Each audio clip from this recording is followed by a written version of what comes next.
Welcome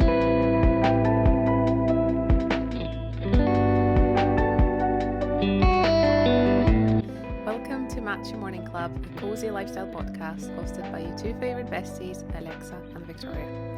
Hello everyone, welcome back to our podcast. Today we will be sipping on one of our favorites, peanut butter matcha, and we will be talking about something I think that affects all of us, which is living your life for yourself or for validations of others, which we think is a great topic for our final episode of season 2. I can't believe we're here. We've just, what day is it today? It's October? Yeah, it's October. And it flew by. We started this podcast. We started recording first season in February, and boom, almost a year later. Amazing.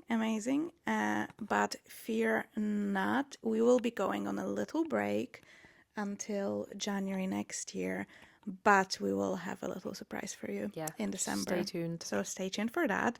But on to the episode. So when do you think we all became so obsessed with what everyone thinks? I think that in a way, people have always thought it's important to know what everyone else thinks because we live in a society, and there are opinions of people who form ourselves as well. But I think more so with social media coming up, and I think social media, internet in general, not just social media, broaden your horizons of how many people you know and how many people you're exposed to. That's when it all really changed. And also growing up, when you're a child, you don't really care what people think about you. But until you get to your teenage years. I don't know, because I think you don't care maybe as much, but I think it's like a natural thing. You want to be liked and accepted. So I still remember even when I was really young, 5-6 years old, and I was in preschool, you still had this weird feeling of wanting to be a part of groups. Yeah, you want to be I think that's what it comes down to, kind of living in the society, because we are not meant to be alone. Even back to the Stone Age, people couldn't live on their own. Yeah, and they had to have the herd, and they have to have a leader who would lead the group. Yeah, I think maybe before everyone feels awful for chasing this approval and how obsessing over what people think about them. It is at the very core built into us. Yeah, it's because natural. When at the very beginning of time, if people didn't like you and they excluded you from the group, that meant you're gonna die. Basically, you couldn't survive on your own, so you needed to be accepted by the group, and that's obviously biologically still in us. But like you said, with the social media coming in, and it's a natural mechanism we have in us, but it's not natural to try to be liked by this amount of people, because you'd naturally just care about the people that your safety depends on, or your family, your friends. But now obviously that completely opened up, and you have your colleagues, and then you have your everyone on the internet basically. So it's becoming people who normally all the people from your school that as an adult you, for example, you don't have any contact with. If not for social media, you wouldn't know where they are. Exactly. But they're still there, and maybe sometimes it still affects you. I hope they see how well I'm doing. But without social media, that wouldn't be possible. It's wild to me, but sometimes I do. I don't really care, but when I see the names of those people, I'm like, holy shit, why are you still following me? Sometimes I go after people who watch my stories, and I forget who was there. Obviously, there's a lot of people I don't know, but there are people who I've been quite close with in my past life, if you like, when I used to live in Ukraine. Yeah. And a lot of them still follow me. And sometimes I scroll through that and I'm like, oh my God, they still look at me and what I do, because I don't look at what they do. So that's why, to me, they find out, I was like, oh my God, they're still aware of what I'm doing. It doesn't really impact me beyond that particular minute that I'm looking at it, but it does mean oh.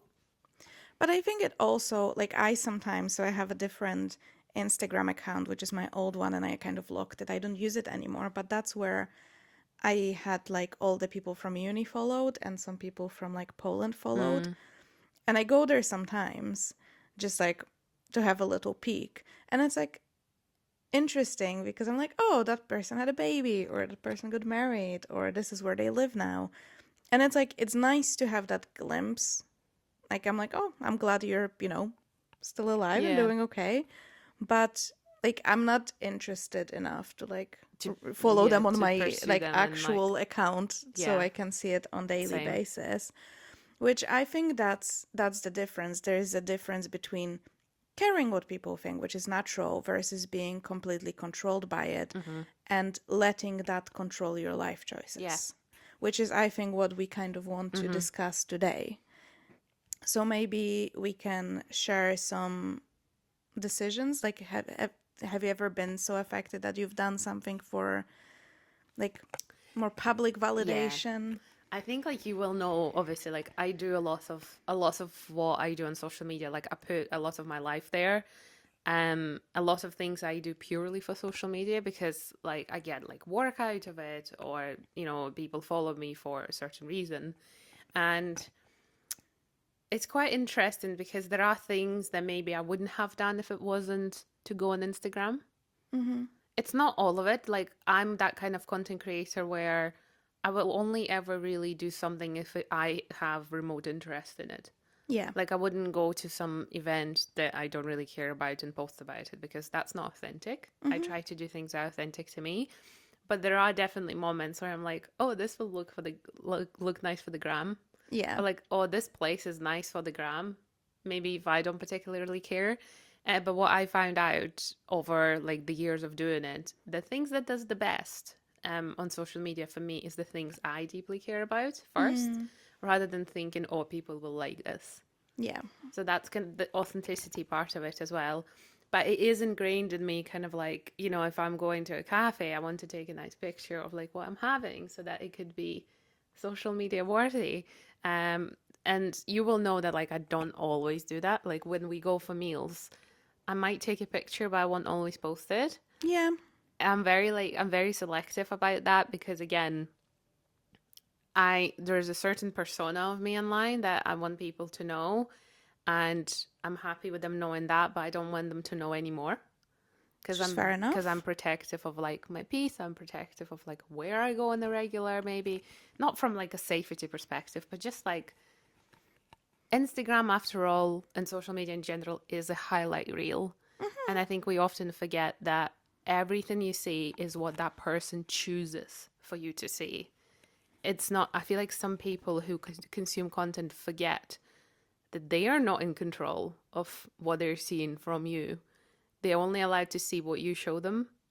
But Mm-hmm. sometimes a lot of them assume that, oh, like I know her so well. No, you don't, because she's only showing you what she wants to show you. Uh, but then at the same time, that kind of like validation of knowing what does well then kind of like dictates my choices and like the Yeah. places I go to. So like on Monday, for example, I would go for like a super short road trip because I need more autumn content. What is that driven by? Yes, I want to take like more content for myself. I want to try out my new camera, but I also know that people will love that too. So it's kind of like a combination of the two. Yeah, but I feel like it's not, like you see people doing stuff completely like creating a fake life for the sake of social media. You see those people who monetize their relationships, and Oh my then god, yes. you learn that behind the scenes, like the guy was like cheating Yeah, that's fallen apart. endlessly. There was like a family in America, I do not remember their name, but they were like on YouTube and they had this Mm, like family channel, and I think they were married and they had 3 children and they had like millions of subscribers. They had like a huge villa in mm-hmm. LA, and then it came out that he like cheated on her while she was pregnant. Yeah, And even like for years, like all of it was like a facade. yeah, because they had that was their business. Yeah, like, and like she said from her side, like she obviously wanted to save the marriage, but also, yeah, like, like that's what you built. So like without each other, without all of this, like It's not going to be the same. you're not only losing the partner and, the family is falling apart, you're also losing your source of income Yeah. all at once. Like, it must be really hard, but that just shows that, that's the big distinction between, you're not like making a fake persona, you're just keeping some parts of your personality and Yeah. your life to yourself. And it's natural because even without social media, like if you go to a workplace and you work in the office, like Mm-hmm. me, I'm not going to all of my coworkers and like share my deepest, darkest Yeah. thoughts with them. Like we have much more like surface level relationship when they know stuff about me, and obviously they can listen to this podcast, so I guess Yeah. they have more insight now. But like I would never tell them things I tell you or I Mm-hmm. tell my boyfriend. You can kind of compare that, and it's the same with social media. It's fine to share the best stuff, but it's also important to remember that that's what other people do as well. Yeah. So you're not like, you're all kind of like in the same boat in Yeah. a way, if that makes sense. Like you're all in this Instagram boat where like all trying to show the best. Or to be honest, like I'm happy with Instagram being a positive place because I don't really need to know about someone's issues on Instagram. If you want something negative, watch the news. Yeah, watch the news because I really go on Instagram to be inspired, to have a laugh, to, yeah, I don't really like all those like kind of like bitching and negativity and gossip. I just want to send like funny videos to my friends and like look at beautiful photography and videography of like autumn in Scotland, Highland cows, and all of that kind of stuff. So for me, it is. But there are definitely people who you can almost see they live and breathe that approval on social media. You can see how they crave it, and it's very prominent compared to some other people.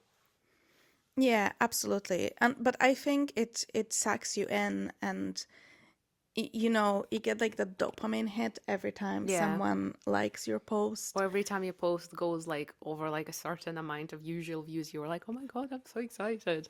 Yeah, I know. And there is definitely a difference maybe for you when it is a part of your career Yeah. versus like for me when it's not really. Mm-hmm. I rarely post, but I still catch myself like to check like, oh, did anyone like my new Yeah. photo? Did anyone like my new story? Yeah. Like that kind of stuff. And you know, I'll be honest, I don't think I don't know if there is any way around it apart from quitting social media. Yeah. Like I had, that was probably now 3 years ago, roughly. I had been struggling with like generally, I was struggling with Instagram and social media, and I wasn't inspired. It was annoying me, so I decided to take like a week's break. And oh my God, it was nice because I'm well aware there is life beyond social media. I'm well aware, and it's amazing life, and there's absolutely nothing wrong with it. And I actually struggled to come back, and I was like, it's actually fine without social media. Why do I bother? But for me, my career depends on social media, so I guess I'm stuck. Yeah, I mean, I also love social media for multiple different reasons, and we talked about this. And like travel planning, so much You better love with it. social media. However, that's another thing because I see a lot of people being like, oh, this is fake. Like when I went there, there were so many people, without, for example, realizing that these people wake up at the crack of dawn Yes. to be there at like 5 a.m. to take their photos. And then because people say like, oh, this is not real. It is real. It's Yeah, it's just just there at the real. wrong time. Yeah. And but also I think people, if you're a travel blogger, it would be worth mentioning that Yeah, to just be like, I'm showing you this beautiful view, but I do appreciate that, especially like on TikTok videos when people do say, I went there, but I went at the crack of dawn yeah, to be to able to show get you it these that way. shots and get this footage, but it gets busy around this time already because I think it was in Kyoto in Japan, and they said like it's so popular that you really literally have to go with the like first light. They said like come like 7 a.m. It's it packed. it's Yeah. getting busy. So but with social media as well, like you get to see a lot of perspectives. I think that's what's nice. Like back in the day, for example, you'd buy maybe a book about the country you're wanting to visit, but that's just one person's opinion and whatever. The Yeah, experiences and what they they're find from other books. exactly. Or you can watch a documentary, but that's also one and done. Well, you can put like your destination on TikTok or Instagram, and you can see so many posts. And Different so, yeah, perspectives. so you can get the comparisons, or like if one place interests you more, you can look more into it, and so on. So obviously social media comes with a lot of benefits. And I also think, like we spoke about this with the communities, you can Yeah. find, if you have a niche hobby or maybe you don't live in a big city, you can connect with people, you can learn languages. Heck, people meet love of their lives Exactly. online, and all of that good stuff. But it does come with that baggage. And I think, like we said, it's kind of natural to crave that approval of others. Like back in the teenage years, absolutely Yeah. awful. I don't, that's the thing. I feel like there's a lot of people would say, don't care about what other things, just post. And there's this thing that is actually might be quite helpful for people who, might want to start doing social Hmm. media more seriously. You are afraid of opinion of your family, of your closest friends, because you want to do something completely different. Now, a good point is like block everybody on that new account. I try to do that, it doesn't work. Really? Do they I still try. find you? I think it's because it's probably was my fault. Maybe I used an email that was associated Connected. with something else. But also, I feel like that might be an Instagram thing. Like when you have, so that's why I have that other account, because it's like I'm gonna start a new one. Yeah, yeah. But Instagram knows because they're both yours, even if Connected they're to it. like two different emails or whatever. So I started getting like, oh, follow these people, you might know them, and they're all people I know from real Right. life. Okay. But speaking of that, like for me, because I don't post much and I'm in such a like corporate career, starting this podcast was really stressful. And but I'm proud to say like it didn't stop me. Yeah. And Still here. that's something that I decided to do, for like that it was more important to me. I think that's what you need to ask yourself. Like if you're constantly thinking, I want to post, I want to start a TikTok, I want to, like whatever it might be that will put you out there, you need to think about it like that. What's going to be worse? If I start doing it and someone comments on it, or if I never start doing it, and it will be in the back of my mind for years to come, and I will constantly think about it. And you just need to make a decision, because like everything comes with pros and cons. And I learned, I can tell you just my experience. No one said anything mean. No one said anything negative. The most reaction I get, oh, you have a podcast. How cool. Yeah. And some people listen to it. Some people are unbothered. Like one of my colleagues was like, how's the podcast going? How's it? Like he still asks. Oh, that's very cute. Yeah, I know. And I'm like, Just remembers about it as well. Maybe yeah, even listens. yeah. So, like people might surprise you. And also, genuinely, most people wouldn't care. Like they Yeah. have their whole lives, and they're in their heads worrying about other people, what other people think about them. So, it's always worth putting yourself out there. And in that sense, not live for the approval of others. Because also, I don't know if you know, but people judge you anyway. Yeah. They will judge you whether you do social media or don't. They will judge you whether, again, you put a post or didn't. They will judge you even if they see you walking into the office and you're wearing something new, and they can be like, oh, yeah, that's nice. Or, looks bad. Yeah, Whatever. people will judge you, but also, so what? I think one of the most important things to remember, and it's like basic psychology, we are all too busy thinking about ourselves most of the time. So even if, I had a fleeting thought that my colleague had horrible hair today, I literally thought that for a split second. And then I came back to my own self and being like, oh, actually, how does my hair look? That's, I think, what's very important to remember. But I know social media can be very toxic. And it's mostly like with comments. I know a lot of people who, especially very popular on social media, they struggle with a lot of hate. And that, of course, can be very like it can put you down. It can put you Yeah. off doing things, and it's just because people write such horrible things and they say such horrible things. But at the end of the day, again, it's your social media. You can control it. You can, blog them all, or you can pretend those comments don't exist. But even celebrities talk about it on, interviews and stuff, and how deep the hate can go. But I think that's a much deeper topic to talk about. So to bring all of this social media talk a bit deeper, I think I want to talk about something that we call romanticizing your life and doing things to make your life maybe feel a bit happier, maybe a little bit more aesthetic, curated, and Mm-hmm. etc. And I think that's why social media is a very positive place in a way. I feel like in the last maybe roughly 2 years or so, we started seeing trends like slow living or like romanticize your life for the sake of it and things like that. And what I started noticing myself that sometimes am I romanticizing my life for my own sake or am I doing it because social media told me so? Mm. So that's where I am because we were actually having discussion about it yesterday and we were thinking well, like what do we even mean when we say this? Because for me personally, maybe if social media didn't show me the beauty of sitting on the bench reading a book in the botanic gardens is nice, I wouldn't have even done that.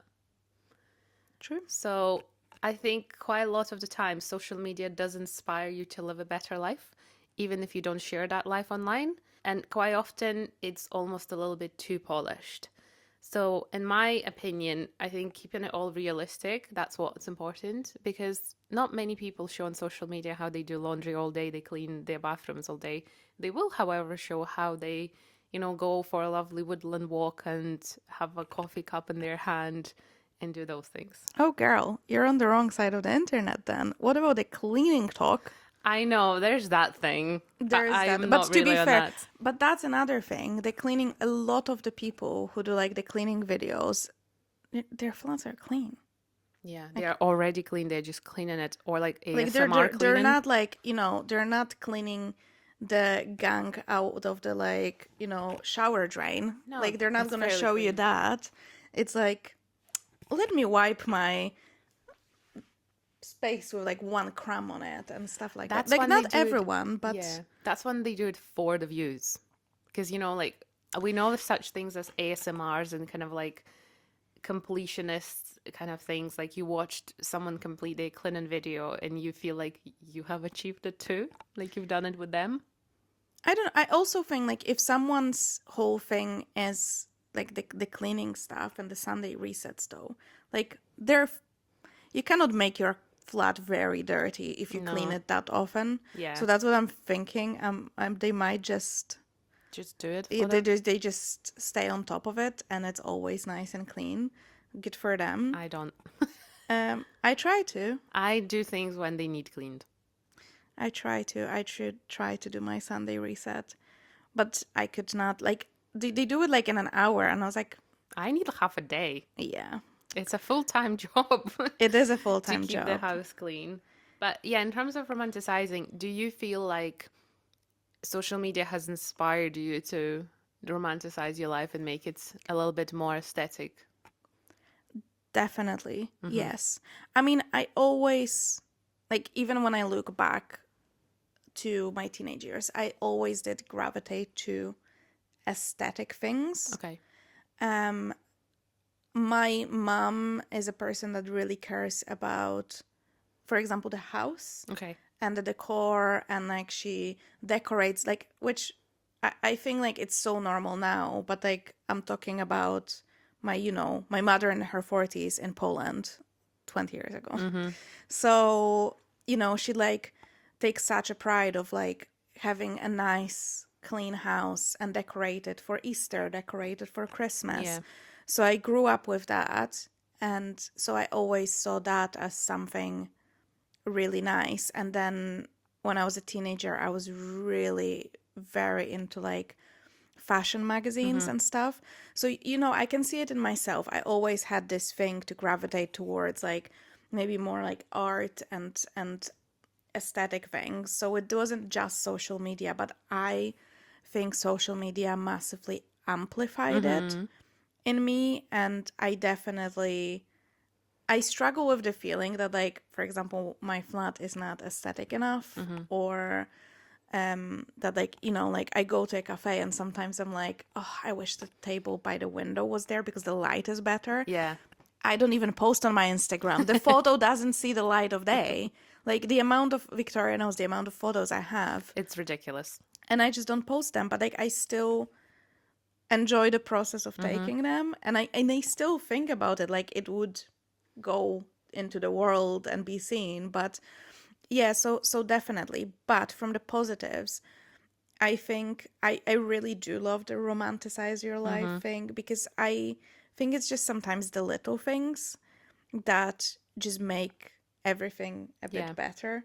And, you know, if you can do small things, easy things that can make your like chores and like mundane everyday life that little bit nicer, why wouldn't you do that? Yeah. There is one thing that I've kind of realized as we were prepping for this episode is is it romanticizing your life, or are you just actually doing what you would do anyway?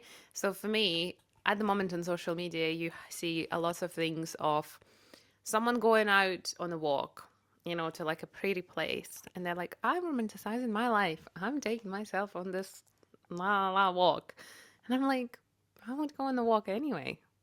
To me, like going on a beautiful walk is not really romanticizing my life. It's just how I want to live my normal life. Does that make sense? Like to me, it's not an extra effort.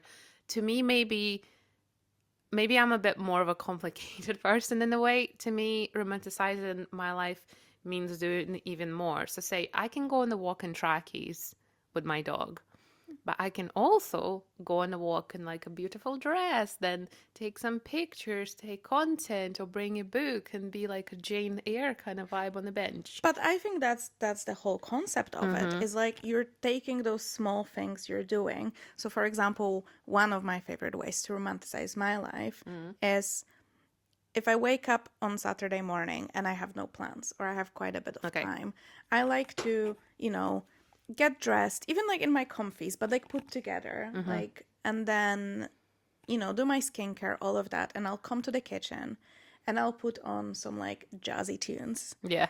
or something like that. And like, I'll take my sweet time to make my breakfast and like make my matcha and prepare it all. Like, I could just jump in here and pour water into my porridge pot, mix it, Well, I and do most mornings. in my PJs, you know, with my hair Yeah. in a knob, and you know, and just that's that. And like, it's the same thing. Like, I'm just coming to make my breakfast and feed myself, basically. But I take that extra time to set the scene, or like my favorite, like, I don't know, maybe for some people that's not romanticizing, but for me, for example, candles. Like, if I come here in the evening and like I take the time to turn on the small lights and like light up a candle and make myself a really nice cup of tea, it's so much nicer. Like, after a shower, so I have like fresh PJs on, sometimes a Yeah. face mask on a weekend, put a movie on. I could just come in And just and watch the same yeah, movie. It's like the same action, but doing extra just, steps. yeah, add those extras. So that, like you said, you can just go for a walk as you are, or you can maybe, like, one time I thought I'm just gonna, like, I remembered I have this like travel mug, so I made myself a Yeah. cup of tea and I had it when I made it to the beach, as I sat down in the sun and had a tea.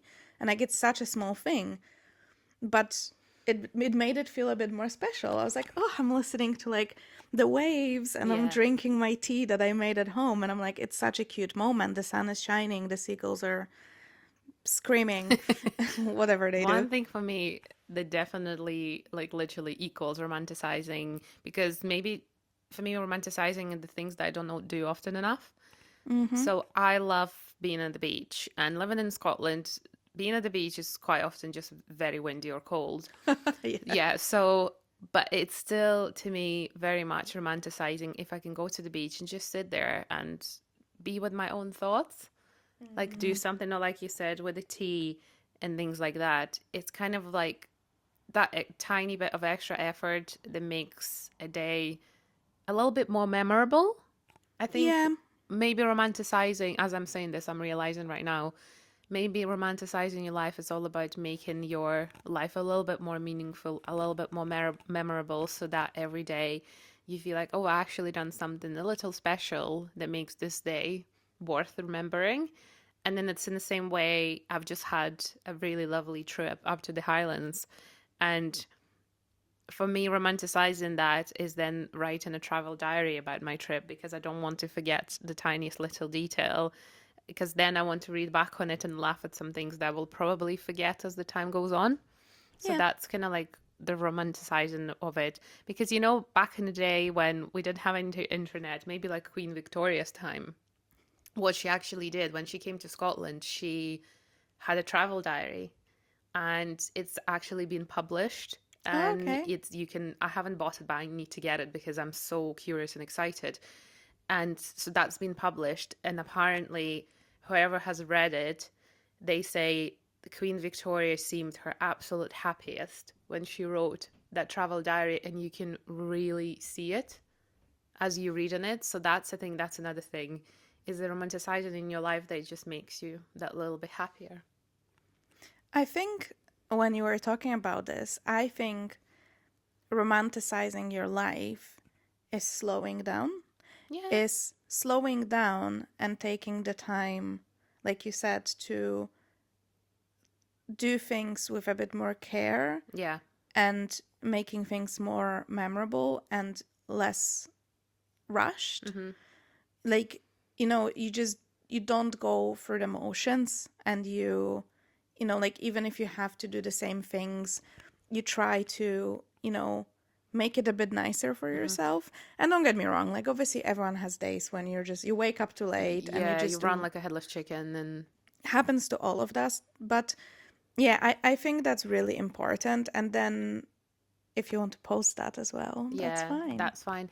One of the things that I just thought about as well, when I have a very busy day and I'm running around, I don't have time to stop and appreciate like the sunlight.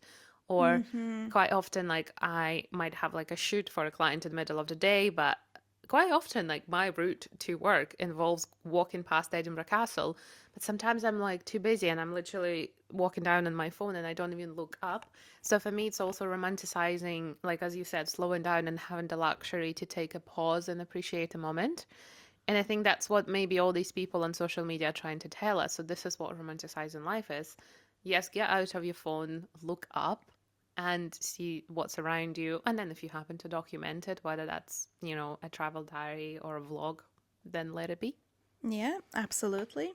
Okay, we have some quick fire round questions Mm-hmm. so we can both answer. So the first one is, last thing you did purely for yourself. I think for me, it's everything I do related to fitness or sports. I never do Mm-hmm. it for anyone else. I always do it for myself. And I was just at the degree class on Thursday morning. Did I really struggle wake up? Yes, I did, but am I so glad I went? And I actually stopped posting my fitness stuff as much on social media. And nowadays I do it more for myself because I just want to and it doesn't give me the pressure. Would I like to go back to posting more about my fitness? I do. But I think where I'm at the moment with like my body image and fitness, I'm quite happy to keep it private for just a little bit longer. What about you? I feel like I do. I don't know. Maybe it's just like a fake confidence in myself, but I feel like I do quite a lot of stuff for myself just because I like it. But I don't know. Nothing. I think that's why I think it's very nice to see the difference because like I obviously put a lot on social media, but I know that you like you record me a voice note and you tell me, I done this morning and I went for a lovely walk. So you Yeah. do it for yourself and you do share it with like your closest people, which is really nice. I mean, I would like to. I spoke about this. I would like to go back to posting, but I find it like, obviously, if you want to do it on a more professional level, the consistency is very important, and it's something I really struggle Mm-hmm. with on top of like my job and everyday life. So maybe one day, but I do try to do little things quite Yeah. often to make my life better. Last thing you did mostly for approval. Okay, so it's kind of like a combination of I doing it for myself as an experiment, but also the direct kind of outcome of that is approval. So at the moment on social media, I'm doing a Vlogtober. Mm-hmm. So which is basically I vlog every single day of my life, or maybe like just like one part of my day that I think is interesting for people to see. And obviously I'm doing it for approval because I know that posting for 30 days in a row is good for growing your accounts. Yeah. Yeah, and I've been stuck with my growth on TikTok for a while, and now I think I'm on day 7 of October, and it's going well, and my account started growing again. So it's definitely for approval of others because that's how social media is and that's how growth works. But I'm actually very happy I'm doing it and I'm really enjoying it because I'm just happen to have like a very busy month with lots of things going on. So it's kind of like both things. What about you? Probably everything I do Yeah. at work is for others' approval, which I think is natural thing. I'm sure I do things for like my parents' approval still. Like I cannot bring you know when you talk to your parents and you sometimes not tell them something Yes. or and it's not that you lie, but like obviously they don't have to know every single bit, No. but you don't tell them because you know they'd be like worried, for example. Yeah, I'm a full believer of like your parents are not supposed to know everything Oh no. because I think my mom was trying to raise me in the way like, oh, you can tell me absolutely everything. I'm like, well, I just don't think you should know everything. Like Yeah, there like are, as you know, as teenagers, we have our own little secrets, and it's hard enough being a teenager. Never mind you having to tell it all to your mom. And it's fair enough if you trust your parents enough, but I think it's also there's like generational gap, and I'm sure when I have kids, I will probably not understand some of the things they do, and I would rather actually not know, as I, long as they are safe. I think as well, you know, like you said with the generational gap, it's really easy to forget how it felt to be a teenager, and Mm-hmm. especially once, you know, like already for us, I think it's quite hard to like recall it Yeah. and understand, especially like with because social media wasn't as big when I was a No, it was teenager. barely. Yeah. So I was like, I was on Facebook or stuff like that, But you there know? wasn't a thing as like influencers or all of that kind Yeah, of stuff. exactly. So it was completely different. So obviously, it must be really hard. And then, you know, when you're a small child, and for example, I don't know, you have an ice cream and it falls to the ground, that's a problem for that Yeah. child. That's really hard. And like, you know, as an adult, you're like, oh, whatever, like let's buy a new one. But obviously, all your problems need to be like kind of age Yeah. appropriate. But I think when you're an adult, you look down on it and you're like, oh, you're such a teenager. Like, it's not going to Y- matter Yeah, because it's not you gonna matter. know. But like, they don't know it yet that it's not going to matter. For them now, this is the worst thing that could Mm-hmm. happen. And yeah, I think like that's why a lot of teenagers, like, even if they come to their parents, you're never going to get that full understanding No. because you're like, I have a mortgage to pay. Yeah, I I have have the more problems and they're more important than yours. yeah, then your drama with your high school friends. But you know, when you're in high school, that's the peak problem Yeah. you might have. At the moment I still remember it fairly well and I can relate, but I already think like, well, that's stupid. It's gonna go past anyway. But Yeah, that's you what I we mean. forget. But I know that it's hard to remember and I will try my best to be like, okay, I understand that for say my teenage daughter this is the biggest problem in her life right now and all I can do is just support even if I don't understand Mm. or like even if I forgot what it felt like at that time. That's an interesting one for you, especially. If social media disappeared tomorrow, what would you do differently? Oh my god, this is such a You'd be tough. out of job. I would literally, well, exactly. I would lose my job. My job title at my agency is content and social media manager. What the hell am I supposed to do? I mean, a good thing about that is that I guess I'm also a photographer, so I do have people reaching out to me because I do that. So I think that will be left. And also, like a lot of my clients, like I don't just do content for social media, we do content for the websites. But on my personal level, I will definitely have like a shock Mm. to be like, suddenly I've lost all my community. And I'm like, I've lost a lot of people that I speak to, and for a lot of people, I don't even have their mobile numbers. I speak to them on Instagram. So how Yeah. on earth am I supposed to get in touch? That's just actually in the last couple of years, I started intentionally, if I'm getting closer with someone, like a new friend, Yeah. I will ask them for a mobile, even if we don't continue talking on mobile. But I know if I really need them, I can, Yeah, contact them of that course. way. From like a business perspective, Things like email marketing, like having a newsletter in this case is very good because, email is not social media. I used to have a newsletter. I gave it up because it was too much for me. But I have been thinking, like, should I start it again? Maybe like once a month just to have my community elsewhere. Hmm. Now, I don't know. I feel like I have too much on my plate Yeah, anyway. probably. But it's just kind of like, if that would happen, would it be having a newsletter beneficial 100%? But that's the thing. I don't think that's ever going to happen because social media has far too much money in it for it to ever disappear. Hmm.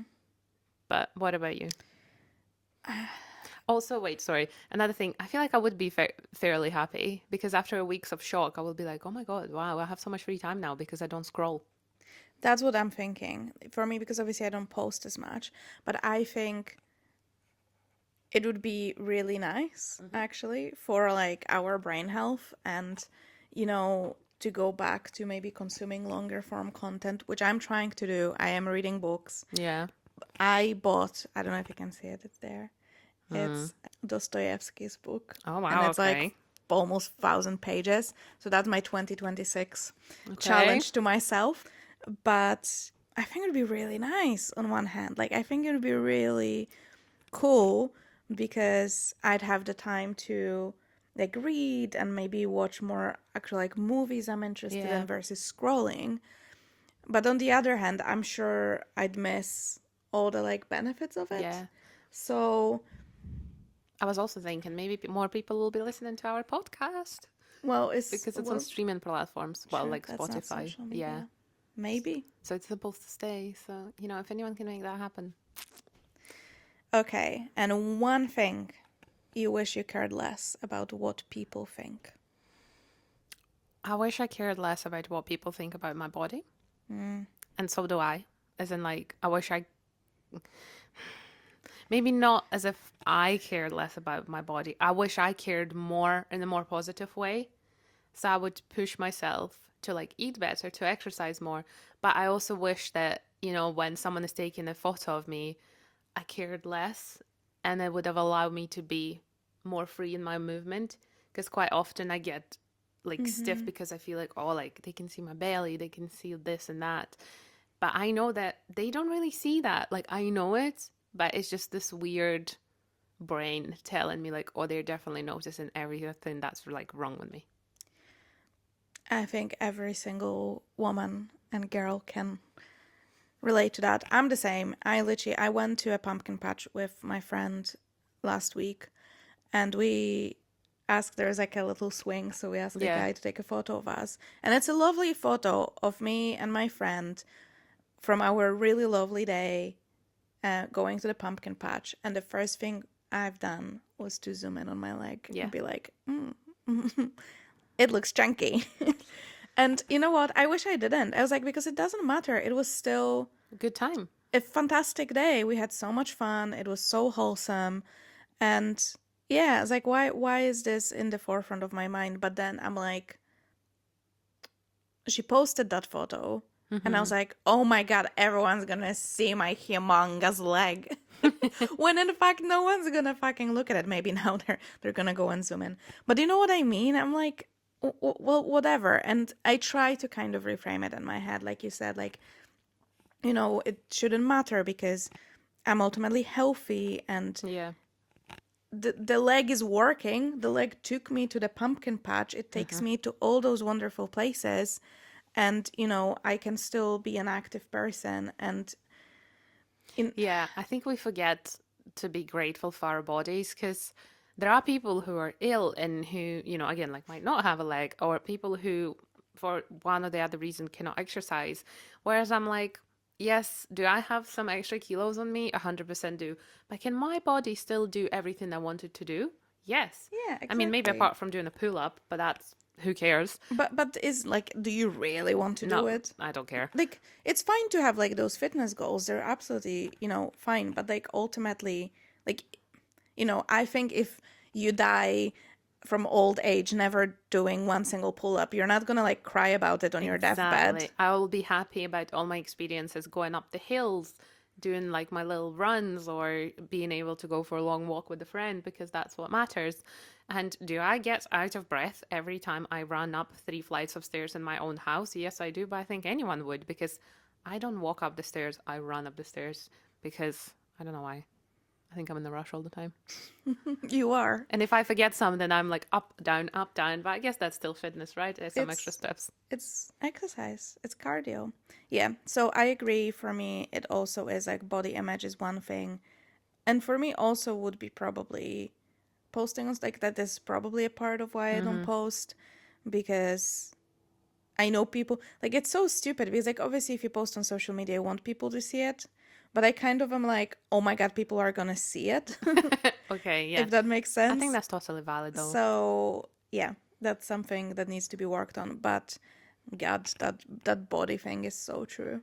It's yeah, it's hard. It's I hard. think we need an episode on body image. Yes, So that come in season 3. come in season 3. But I think actually that's gonna be us. Yeah, for this almost this year. We Yeah. It's our first year of podcasting, and if you're listening to this episode, you've made it till the end of season 2. And if you have been here with us from episode 1, you're an absolute star because we now have, I think by this point, we'll have like close to 1,000 downloads, which Yeah. I know is quite a lot. It's like someone clicked download a whole 1,000 times, which is Yes. insane. It's very difficult to imagine yourself like 1,000 people in the room. And I know we have repeat listeners. So thank you if you made it this far. If you just found out about us thanks to this episode, thank you for being here. And please do go and check out all of our other episodes. There's like lots of different topics. A lot of them are very deep and important, and some of them are very kind of like lighthearted. And also let us know what else would you like us to talk about in season 3. We would love to hear some thoughts if there's anything that you want us to get deeper on or something completely different you would like to know.